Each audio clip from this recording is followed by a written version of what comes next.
महाराज भर्तरी जी ने मन को खोजा, मन की बात कि ये क्या चाहता है। सुंदर स्त्री का भोग ऐलान कर दिया कि विश्व की कोई सुंदरी मैं उसे वर्ण करना चाहता हूँ, मेरे सामने आए।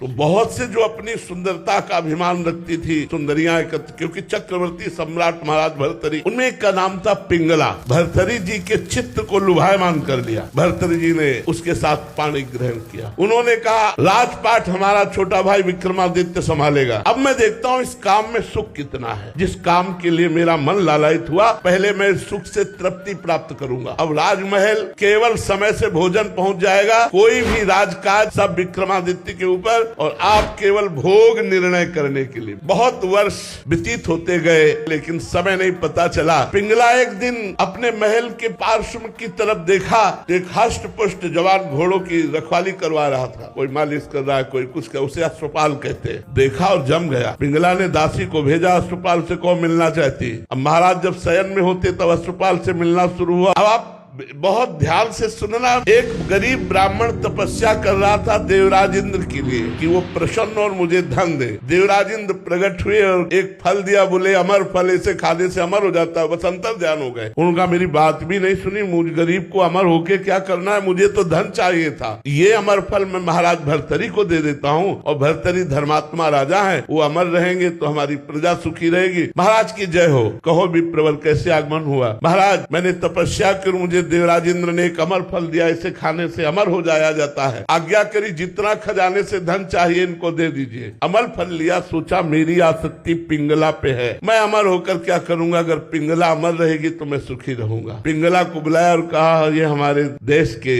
विप्र की तपस्या का फल है, आप इसे पा लीजिए, अमर हो जाएंगे। पिंगला ने सोचा मैं अमर होकर क्या करूंगी, यदि अश्वपाल जीवित रहा, अमर रहा, तो मुझे सुख मिलता रहेगा। उसने अश्वपाल को दे दिया। अश्वपाल का संबंध था राजा की नर्तकी से। उन्होंने सोचा अगर ये नर्तकी जीवित रही, अमर रही, तो मैं सुखी बना रहूंगा। उन्होंने नर्तकी को दे दिया। नर्तकी ने विचार किया मैं जिस राजा के दरबार की नर्तकी, वो राजा अमर हो तो अच्छा है। वो अमर फल फिर भर्तरी जी के पास पहुंच गया। भर्तरी जी महाराज के पास जब अमर फल पहुंचा तो उन्होंने वैश्या से कहा क्योरी विप्र अमर फल लाया तो समझ में आया तपस्या करके लाया, तू कहां से लाई। वो तो कांप गई। तो उनका महाराज आपके महल के पीछे जो अश्वपाल ने मुझे दिया। जाओ। अश्वपाल को बुलाया सभा में और कहा बोल ये अमर फल कहाँ से मिला। होश उड़ गए। महाराज जीवन दान हो तो सत्य बोलूं। हाँ जाओ, माफ किया। महाराज आपकी रानी पिंगला ने दिया। पिंगला को बुलाया और कहा क्योरी चक्रवर्ती सम्राट मुझ भर्तरी से तुझे तृप्ति नहीं हुई, धिक्कार है इस काम को। और उतारा मुकुट और रख दिया और सदा सदा के लिए बनवासी बन गए अतृप्त होकर।